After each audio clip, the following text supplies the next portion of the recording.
Okay, previous class we have already completed the previous chapter, that is the fundamental unit of life, cell hai matang da koina loigare. So makha tarakpo ina koi chapter number 13, that is tissue gi matang da koi discuss tausi. So first we need to know what is tissue. Tissue habadi clusters of cells habani, that is similar structures or group of cells habani. Akaknaba magi mawong matau or group of cells aduna akaknaba function tawa ngamba adubu tissue haraka khangnai. Tissue hariba tissue haibasi koi multicellular organism da fangi, like koi plants or animals da. For example, my tissue gi example khar piu harapedi koi xylem or koi blood etc. mayam laigare. Okay, basic characteristics yengasi koi plants ka animals ka gi. First koi plants sing sai kona stationary have the mapam amada ling de pid adum lai. Second, koi gi large in size and then third required more strength because koi gi pan bi se koi large in size was namaram oiraganda. Then third tana koi gi pan bi se koi na flexible oibo organam te yaude and moise stationary oibis namaram oiraganda moise koi gi less required less maintenance then koi animals tana koi gi ma se moving instead of food. And then second koi gi ma se koi compare with plants, animals is small in size. Third koi consume more energy. Then fourth required more maintenance maram di koi gi animals di koi gi flexible oiba organ myam yawbasna maram oirakanda. Plant tissues ki matang dong yengasi. Plant tissue mostly two types lay. First koi growing or mesomatic tissue. Second na koi permanent tissue. First koi growing or mesomatic tissue ki mai types kaya lay aduga mai function se kari no habdu yingminasi. Growing mesomatic tissues, from the name itself akoina khangma ngami adudi mai mesomatic tissue gi mai function di growth mating pangba. Aduga mai types moi three types lay. Ahanbada koina apical meristem, second intercalary meristem, then third interlateral meristem. Koina koi screen gi nakanda koina pithui be diagram sida koina location first second third tharaga laire, that is apical na karamano, intercalary na karamano, akoda and last koi laterals ne karamano haibase koina locate tawre. Aduga koina khangadaba ma koi mesomatic tissue haiba sai koina tissue makal se koina kamaina formation tawge habadi by the process of division, cell division si thokanda koi mesomatic tissue haibase koina form tawi. Anisuba plant tissue sina permanent tissue. Permanent tissue habase kamaina form tawge harapadi ngai koin differentiation haba process se thokan sida koi mesomatic tissue sina permanent tissue form tawdoineba. Differentiation habadi the process of taking up a permanent shape, size and function of mesomatic tissue to form permanent tissue habaneba. Aduga permanent tissue da su ngai makal ani thongna lay, that is first na koi simple permanent tissue and the second one is complex permanent tissue. Aduga makhada muk yengasi difference between simple and complex permanent tissue habisi yengasi.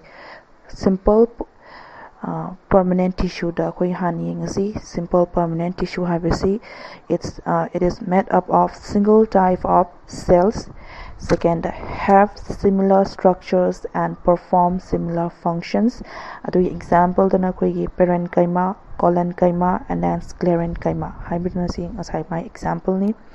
Then next koi complex permanent tissue dana made up of more than one types of cells. Second, different types of cells having different structures and perform different functions happening. Example da koi xylem ga phloem ga. Simple permanent tissue da makal ahum lay. ꯑꯗꯨꯗꯤ ꯄꯦꯔꯦꯟꯀꯩꯃꯥꯅꯦ, ꯀꯣꯂꯦꯟꯀꯩꯃꯥꯅꯦ, ꯁ꯭ꯀ꯭ꯂꯦꯔꯦꯟꯀꯩꯃꯥꯅꯦ꯫ ꯑꯍꯥꯟꯕꯗ ꯄꯦꯔꯦꯟꯀꯩꯃꯥꯁꯤ ꯌꯦꯡꯉꯁꯤ꯫ ꯄꯦꯔꯦꯟꯀꯩꯃꯥ ꯍꯥꯏꯕ simple permanent ꯇꯤꯁꯨꯁꯦ ꯀꯗꯥꯏꯗ ꯐꯪꯒꯦ ꯍꯥꯏꯕ ꯃꯇꯝꯗ ꯑꯩꯈꯣꯏꯅ lips, fruits, ꯑꯗꯨꯒ ꯐ꯭ꯂꯥꯋꯔꯁ ꯁꯤꯒꯤ ꯔꯤꯖꯟꯁꯤꯗ ꯑꯩꯈꯣꯏꯅ ꯐꯪꯉꯤ꯫ ꯑꯗꯨꯒ ꯇꯥꯏꯞꯁ ꯑꯣꯐ ꯁꯦꯜꯁꯇ ꯃꯣꯏꯁꯦ ꯑꯩꯈꯣꯏꯒꯤ ꯂꯥꯏꯐ ꯑꯣꯏꯕ ꯗꯦꯠ ꯏꯁ ꯑꯍꯤꯡꯕ ꯉꯁꯥꯏ ꯑꯩꯈꯣꯏꯅ ꯁꯦꯜ ꯃꯈꯜꯅꯤ꯫ ꯃꯥꯒꯤ ꯃꯑꯣꯡ ꯃꯇꯧꯁꯤꯅ ꯊꯤꯟ ꯁꯦꯜ ꯋꯥꯜ ꯑꯣꯏ꯫ ꯑꯗꯨꯒ ꯁꯦꯜꯁꯇꯨꯅ ꯉꯁꯥꯏ ꯑꯩꯈꯣꯏꯅ ꯀꯃꯥꯏꯅ ꯇꯧꯒꯦ ꯃꯇꯝꯗ ꯑꯩꯈꯣꯏꯅ ꯂꯨꯁꯂꯤ ꯄꯦꯛ ꯑꯣꯏ꯫ ꯗꯦꯠ ꯏꯁ ꯉꯁꯥꯏ ꯑꯩꯈꯣꯏꯅ ꯌꯥꯝꯅ ꯑꯩꯈꯣꯏꯒꯤ ꯑꯃꯒ ꯌꯥꯝꯅ ꯅꯛꯁꯟꯅꯗꯕꯤꯗ ꯀꯣꯝꯅ ꯄꯦꯛ ꯇꯧꯏ꯫ ꯑꯗꯨꯒ ꯃꯥꯒꯤ ꯐꯪꯁꯟꯁꯤꯅ ꯑꯩꯈꯣꯏꯒꯤ ꯁ꯭ꯇꯣꯔ ꯅ꯭ꯌꯨꯇ꯭ꯔꯤꯌꯦꯟꯠꯁ ꯑꯦꯟ ꯋꯥꯇꯔꯁꯦ ꯁ꯭ꯇꯣꯔ ꯇꯧꯏ ꯁꯤꯒꯤ ꯉꯁꯥꯏ ꯑꯩꯈꯣꯏꯅ ꯄꯦꯔꯦꯟꯀꯩꯃꯥ ꯍꯥꯏꯕ ꯉꯁꯥꯏ ꯑꯩꯈꯣꯏꯅ ꯇꯤꯁꯨ ꯃꯈꯜꯁꯤꯗ꯫ ꯑꯗꯨꯒ ꯃꯥꯒꯤ ꯁꯦꯜ ꯋꯥꯜꯁꯤꯅ ꯀꯩꯅ ꯁꯥꯒꯦ ꯃꯇꯝꯗ ꯑꯩꯈꯣꯏꯅ ꯁꯦꯂꯨꯂꯣꯁ ꯍꯥꯏꯕ ꯑꯣꯔꯒꯥꯅꯤꯛ ꯀꯝꯄꯥꯎꯟꯁꯤꯅ ꯁꯥꯏ꯫ ꯁꯦꯀꯦꯟꯗ ꯑꯩꯈꯣꯏꯒꯤ ꯀꯣꯂꯦꯟꯀꯩꯃꯥ ꯍꯥꯏꯕ ꯑꯩꯈꯣꯏꯒꯤ ꯁꯤꯝꯄꯜ ꯄꯔꯃꯅꯦꯟꯠ ꯇꯤꯁꯨꯁꯤꯅ ꯃꯥꯁꯦ ꯀꯔꯝꯕ ꯔꯤꯖꯟꯗ ꯑꯩꯈꯣꯏꯅ ꯐꯪꯉꯦ ꯃꯇꯝꯗ ꯑꯩꯈꯣꯏꯅ ꯂꯤꯞꯁ, ꯁ꯭ꯇꯦꯝꯁ ꯁꯤꯗ ꯉꯁꯥꯏ ꯑꯩꯈꯣꯏꯅ ꯐꯪꯕ ꯇꯤꯁꯨ ꯃꯈꯜ ꯑꯃꯅꯤ꯫ ꯑꯗꯨꯒ ꯇꯥꯏꯞꯁ ꯑꯣꯐ ꯁꯦꯜꯁꯤꯅ ꯃꯥꯁꯨ ꯑꯩꯈꯣꯏꯒꯤ ꯂꯥꯏꯐ ꯗꯦꯠ ꯏꯁ ꯑꯍꯤꯡꯕ ꯉꯁꯥꯏ ꯑꯩꯈꯣꯏꯅ ꯁꯦꯜ ꯃꯈꯜ ꯑꯃꯅꯤ꯫ ꯑꯗꯨꯒ ꯁ꯭ꯇ꯭ꯔꯛꯆꯔꯁꯤꯅ ꯏꯔꯤꯒꯨꯂꯔꯂꯤ ꯊꯤꯛ ꯁꯦꯜ ꯋꯥꯜ ꯑꯣꯏ꯫ ꯏꯔꯤꯒꯨꯂꯔ ꯍꯥꯏꯗꯤ ꯆꯥꯡ ꯅꯥꯏꯗꯅ, ꯍꯥꯏꯗꯤ ꯌꯥꯝꯅ ꯑꯩꯈꯣꯏꯒꯤ ꯈꯔ ꯑꯃꯅ ꯑꯩꯈꯣꯏꯒꯤ ꯊꯤꯛ ꯑꯣꯏꯕ, ꯈꯔ ꯑꯃꯅ ꯊꯤꯟ ꯑꯣꯏꯕ ꯁꯨꯃꯥꯏꯅ ꯇꯧꯗꯅ ꯑꯦꯔꯦꯟꯖ ꯇꯧꯏ꯫ ꯁꯦꯜ ꯋꯥꯜꯁꯦ ꯉꯁꯥꯏ ꯑꯩꯈꯣꯏꯅ cells are closely pack and dense ꯐꯪꯁꯟꯅ ꯉꯁꯥꯏꯒꯤ ꯑꯩꯈꯣꯏꯅ provide flexibility and mechanical strength. ꯑꯗꯨꯒ ꯁꯦꯜ ꯋꯥꯜ ꯏꯁ ꯀꯔꯤꯅ ꯁꯥꯒꯦ ꯃꯇꯝꯗ ꯑꯩꯈꯣꯏꯅ ꯄꯦꯛꯇꯤꯟ ꯑꯦꯟ ꯍꯦꯃꯤꯁꯦꯂꯨꯂꯣꯁ ꯍꯥꯏꯕ ꯀꯝꯄꯥꯎꯟꯁꯤꯅ ꯄꯨꯜꯂꯒ ꯁꯥꯏ꯫ ꯊꯥꯔꯠ ꯋꯥꯟ ꯏꯁ ꯁ꯭ꯀ꯭ꯂꯦꯔꯦꯟꯀꯩꯃꯥ꯫ ꯁ꯭ꯀ꯭ꯂꯦꯔꯦꯟꯀꯩꯃꯥ ꯍꯥꯏꯕ ꯑꯩꯈꯣꯏ ꯁꯤꯝꯄꯜ ꯄꯔꯃꯅꯦꯟꯠ ꯇꯤꯁꯨꯁꯦ ꯀꯗꯥꯏꯗ ꯐꯪꯒꯦ ꯍꯥꯏꯕꯗ ꯑꯩꯈꯣꯏ stem, vascular bundles, vein of leaves, covering of seeds and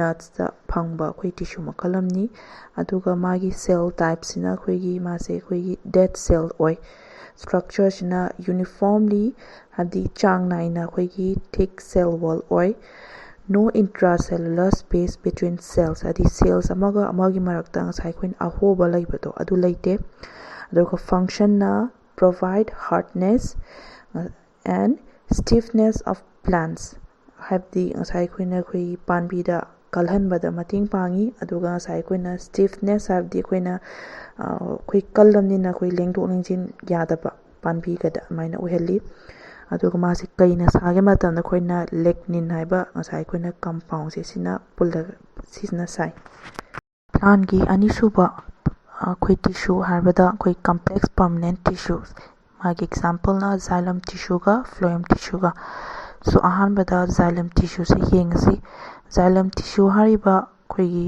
tissue ꯃꯈꯜ ꯑꯁꯤ ꯋꯥꯇꯔ ꯇ꯭ꯔꯥꯟꯁꯄꯣꯔꯇꯦꯁꯟ ꯇꯧꯕꯗ ꯃꯇꯦꯡ ꯄꯥꯡꯉꯤ꯫ ꯑꯗꯨꯒ ꯃꯥꯒꯤ ꯃꯦꯟ ꯀꯝꯄꯣꯅꯦꯟꯠꯁꯇꯤ 3 ꯂꯩ꯫ ꯑꯍꯥꯟꯕꯗ ꯇ꯭ꯔꯥꯀꯤꯌꯥꯠꯁ, ꯁꯦꯀꯦꯟꯗꯅ ꯚꯦꯁꯜꯁ, ꯊꯥꯔꯗꯇꯅ ꯑꯩꯈꯣꯏ ꯖꯥꯏꯂꯝ ꯄꯦꯔꯦꯟꯀꯩꯃꯥ, ꯐꯣꯔꯊꯅ ꯖꯥꯏꯂꯝ ꯐꯥꯏꯕꯔ ꯍꯥꯏꯕ ꯉꯁꯥꯏ ꯑꯩꯈꯣꯏ ꯃꯔꯤꯁꯤꯅ ꯄꯨꯜꯂꯀꯥꯟꯗ ꯑꯩꯈꯣꯏ ꯖꯥꯏꯂꯝ ꯇꯤꯁꯨꯁꯨ ꯁꯥꯏ꯫ ꯑꯗꯨꯒ ꯃꯈꯥꯗ ꯑꯩꯈꯣꯏꯒꯤ ꯃꯥꯒꯤ ꯀꯦꯔꯦꯛꯇꯔꯤꯁꯇꯤꯛꯁ ꯑꯣꯐ ꯖꯥꯏꯂꯝ ꯌꯦꯡꯉꯁꯤ꯫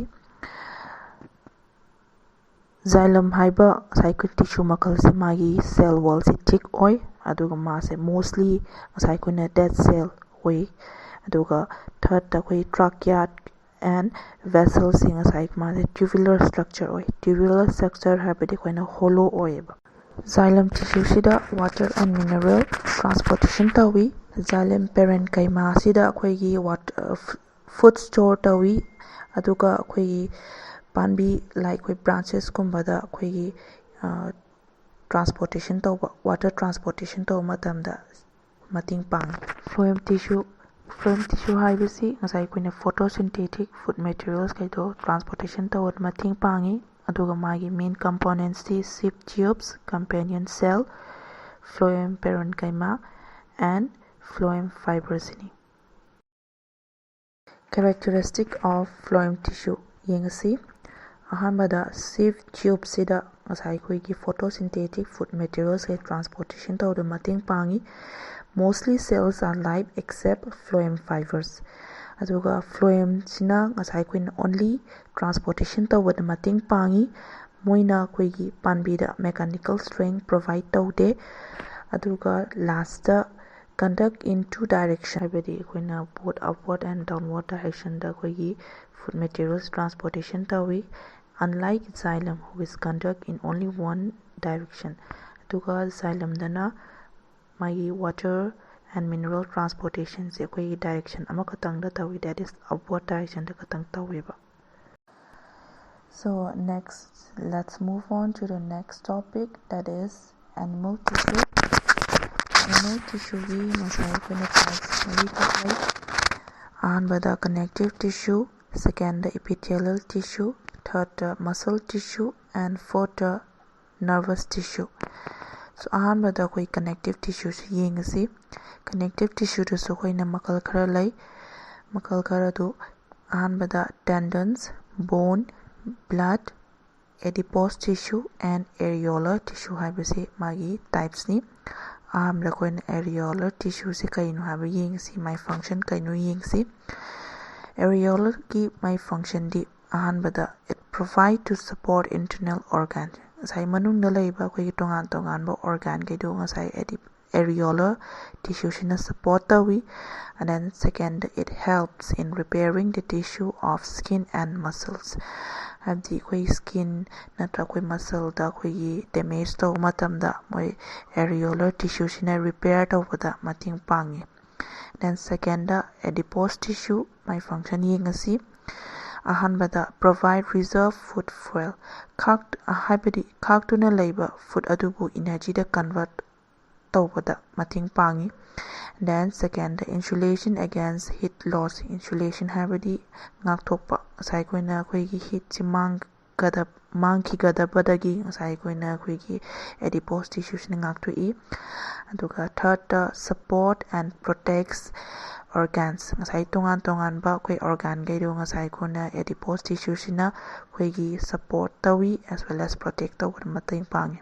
Aduga last one is masi karma reason da phange matamda under skin, around kidney, and eyeball, abdominal, and breast. Si hariba reason si da koina adipose tissue haiba. Okay, next connective tissue is tendon tissue. Structure haningasi. Tendon tissue is made up of collagen fiber, elastic fiber, and major type of fibroblasts. Aduga my function na attach or join muscle to muscle, muscle to bone, and bone to bone. Aduga karamba reason da koi present oi haragati koina tendons and ligament. Tendon haibadi koina muscle to bone bind to bone pam. Adugi ligament haragana koi bone to bone koi binding to mapam duni. Next connective tissue is blood tissue. So let's see what the structures of blood tissue. So blood tissue sing asai koina koi fluid matrix ki mawong da tawi or plasma matrix hai so khangai. Blood tissues ki manung da koina red blood cells and white blood cells yawi. Aduga my function na transportation of oxygen, carbon dioxide, nutrients, waste, and other substance. Aduga ngasai magi location na or reason na ngasai koina inside blood cells. Okay, next connective tissue is bone tissue. So structure hani ngasi my structure say heart oil aduga mase calcium matrix na sabani aduda collagen fibers yawi. Aduga my function sina structural strength piuda mating pangi as well as koi body da support and protection provide tawi. Aduga atopa my function haragati manga sai khuna calcium, mineral, fat, and bone marrow se store tawbada sumating pangi. Aduga karamba location da present oige haragati koina bones si reason sida koina bone tissue se present oi. Okay, let's move on to next topic, that is muscle tissues. Aduga muscle tissue gi ngasai koina special type of tissue yengsi, that is cartilage tissue. First, let's see the structure. So ma se ngasai koina cartilage tissue haibase amorphous, solid, and collagen fiber na sai. Adug my function na reinforce and support pibani. Adug ngasai koi compressive stress adi ngasai koina material sama da ngasai koina pressure natra ngasai koina force pibado. Duda pot sak se pixel leba example oina koina nakongumba natongumba se koina khutna par kana koi ngasai koina pixel matam thadok matamda hana shape da dum laeba adu ngasai koina adugumba posakta resistant oi habaneba ꯑꯗꯨꯒ ꯃꯥꯁꯦ ꯀꯔꯥꯏꯗ ꯑꯩꯈꯣꯏꯅ ꯐꯪꯒꯦ ꯍꯥꯏꯇꯥꯔꯗꯤ ꯑꯩꯈꯣꯏꯅ nose ꯅꯥꯇꯣꯟꯗ year ꯑꯗꯨꯒ ꯇ꯭ꯔꯥꯀꯤꯌꯥ ꯍꯥꯏꯕꯗꯤ ꯋꯤꯟ pipe ꯔꯤꯞꯁ ꯑꯗꯨꯒ ꯂꯦꯔꯤꯛꯁ ꯍꯥꯏꯕꯗꯤ ꯉꯁꯥꯏ ꯑꯩꯈꯣꯏꯅ ꯚꯣꯏꯁ ꯕꯣꯛꯁꯇ ꯐꯪꯉꯦꯕ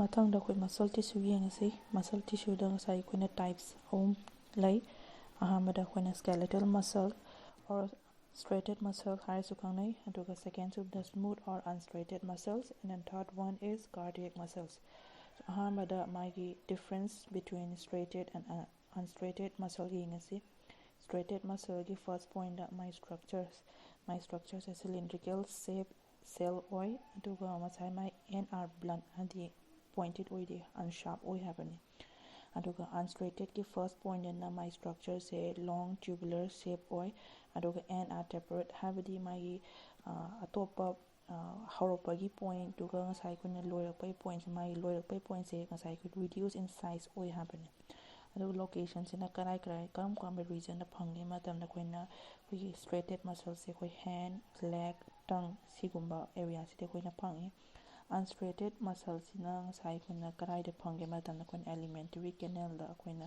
ꯐꯪꯉꯤ alimentary canal ꯍꯥꯏꯗꯤ ꯉꯁꯥꯏ ꯑꯩꯈꯣꯏꯅ ꯃꯥꯎꯠꯇꯒꯤ ꯑꯩꯈꯣꯏꯅ anus ꯐꯥꯎꯒꯤ ꯃꯥꯒꯤ ꯔꯤꯖꯟꯁꯤꯗ ꯑꯩꯈꯣꯏ ꯉꯁꯥꯏ ꯑꯩꯈꯣꯏꯒꯤ unstraighted musclesꯁꯦ ꯐꯪꯉꯤ third ꯁꯨꯕ ꯑꯩꯈꯣꯏꯒꯤ straighted musclesꯗ ꯉꯁꯥꯏ ꯑꯩꯈꯣꯏꯅ third ꯁꯨꯕ ꯄꯣꯏꯟꯠꯗ cell are multinucleate ꯍꯥꯏꯕꯅꯤ multinucleate ꯍꯥꯏꯗꯤ more than one nucleus present ꯑꯣꯏ ꯍꯥꯏꯕꯅꯤ ꯑꯗꯨꯒ unstraightedꯇꯅ cells are uninucleate ꯍꯥꯏꯕꯗꯤ ꯉꯁꯥꯏ ꯑꯩꯈꯣꯏꯅ ꯑꯩꯈꯣꯏꯒꯤ ꯁꯦꯜꯗꯨꯗ ꯑꯩꯈꯣꯏꯒꯤ ꯅ꯭ꯌꯨꯀ꯭ꯂꯤꯌꯁ ꯑꯃꯈꯛꯇꯪ ꯌꯥꯎꯋꯤ ꯍꯥꯏꯕꯅꯤ ꯑꯗꯨꯒ straighted musclesꯗ fourth ꯁꯨꯕ ꯄꯣꯏꯟꯠꯗ cell are non-smooth and unbranched ꯑꯣꯏ ꯑꯗꯨꯒ unstraightedꯇꯅ cell are smooth and unbranched ꯑꯣꯏ third 수ꯕ ꯑꯩꯈꯣꯏꯒꯤ muscle tissue ꯌꯦꯡꯉꯁꯤ that is cardiac muscle my structure ꯌꯦꯡꯉꯁꯤ ꯃꯥꯁꯦ cylindrical ꯑꯣꯏ branches ꯃꯌꯥꯝ ꯌꯥꯎꯏ ꯑꯗꯨꯒ uninucleate ꯑꯣꯏ ꯍꯥꯏꯕꯗꯤ ꯉꯁꯥꯏ ꯑꯩꯈꯣꯏꯅ ꯅ꯭ꯌꯨꯀ꯭ꯂꯤꯌꯁ ꯑꯃꯈꯛꯇꯪ ꯌꯥꯎꯋꯦ ꯍꯥꯏꯕꯅꯤ ꯑꯗꯨꯒ ꯃꯥꯒꯤ ꯐꯪꯁꯟꯁꯤꯅ controls contraction and relaxation of the heart ꯑꯗꯨꯒ ꯃꯥꯁꯦ involuntary muscle ꯑꯣꯏ ꯍꯥꯏꯗꯤ ꯃꯁꯥ ꯃꯇꯣꯟꯗꯅ contract and relaxationꯁꯦ ꯍꯥꯏꯅꯔꯨꯕ ꯇꯧꯗꯅ ꯑꯗꯨꯝ ꯃꯁꯥ ꯃꯇꯣꯟ ꯇꯧꯖꯩꯌꯦꯕ ꯑꯗꯨꯒ ꯉꯁꯥꯏ ꯑꯩꯈꯣꯏꯅ ꯃꯥꯁꯦ ꯀꯗꯥꯏꯗ present ꯑꯣꯏꯒꯦ ꯍꯥꯏꯔꯗꯤ ꯑꯩꯈꯣꯏꯅ heart ꯍꯥꯏꯕ ꯉꯁꯥꯏ organꯁꯤꯗ ꯁꯤꯒꯨꯝꯕ tissue ꯃꯈꯜ muscle ꯃꯈꯜꯁꯤ present ꯑꯣꯏ next connective tissue is nervous tissue so my structure yengsi nervous tissue se koi neuron haiba cells na sai do my function na koi ki nerve impulse signals to transmit tauba all over the body da and then second da ngasai koi na koi control and coordination na mating pangi aduga ngasai koi na koi third da na koi tongan ba koi body da function tawriba se sida su ngasai koi na ꯐꯖꯅ ꯄꯥꯡꯊꯣꯛꯄꯗ ꯃꯇꯦꯡ ꯄꯥꯡꯉꯤ nervous tissue ꯁꯤ ꯀꯗꯥꯏꯗ present ꯑꯣꯏꯒꯦ ꯍꯥꯏꯔꯒꯗꯤ ꯑꯩꯈꯣꯏ brain ꯑꯃꯁꯨꯡ spinal cord and nervesꯇ present ꯑꯣꯏ ꯂꯥꯁꯇ ꯑꯩꯈꯣꯏ animal tissueꯗ ꯑꯩꯈꯣꯏ ꯂꯥꯁ ꯑꯣꯏꯅ ꯑꯩꯈꯣই epithelial tissue ꯌꯦꯡꯉꯁꯤ first my structure ꯁꯤ ꯀꯃꯥꯏꯅ ꯇꯧꯒꯦ ꯌꯦꯡꯉꯁꯤ structure ꯁꯦ ꯑꯩꯈꯣꯏ tall cells ꯑꯣꯏ with oval nuclei ꯑꯗꯨꯒ containing mucus secreting glands ꯍꯥꯏꯕꯗꯤ ꯑꯩꯈꯣꯏ mucus secrete ꯇꯧꯕ gland ꯌꯥꯎꯏ ꯑꯗꯨ ꯃꯥꯏ ꯐꯪꯁꯟꯅ ꯑꯩꯈꯣꯏ inner liningꯗ ꯑꯩꯈꯣꯏ present ꯑꯣꯏꯕꯅ ꯃꯥꯒꯤ absorptionꯗ ꯃꯇꯦꯡ ꯄꯥꯡꯉꯤ ꯑꯗꯨꯒ locationꯅ stomach alimentary canal bronchi and kidney ꯍꯥꯏꯕ ꯃꯐꯝꯁꯤꯗ ꯑꯩꯈꯣꯏ epithelial tissue ꯁꯤ present ꯑꯣꯏ